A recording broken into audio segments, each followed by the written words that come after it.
Kia ora. Good morning. So, we've got this one for breakfast. And ano yung sa inyo, kids? What do you have in there?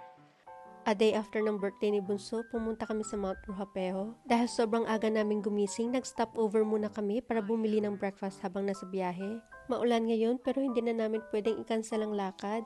Nabook na kasi namin yung tutuluyan namin ngayong araw. As a lover of historic places, sobrang heartbroken ako nung makita ko ang Chateau sa Corn State niya. Ang layo talaga sa ganda nito 3 years ago.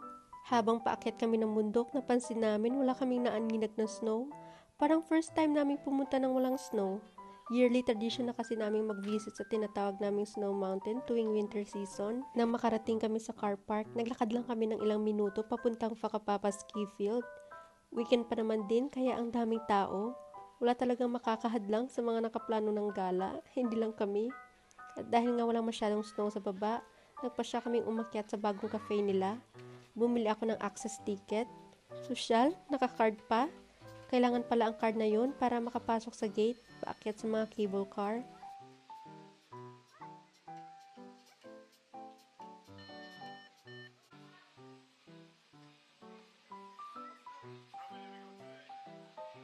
Hindi rin kami naghintay ng matagal.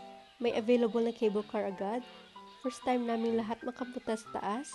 Bago lang ata itong area na to. Sa itaas, may bagong cafe ang Whakapapa.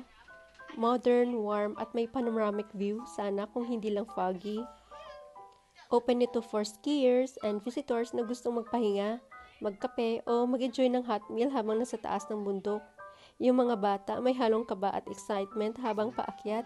At nang makita nila ang snow, ayun, sigawan sa tuwa.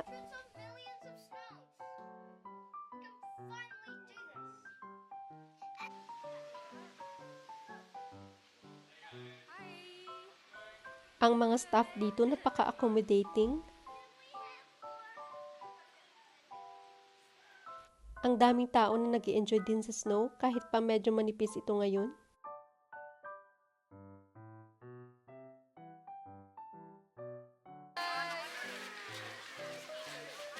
It's raining!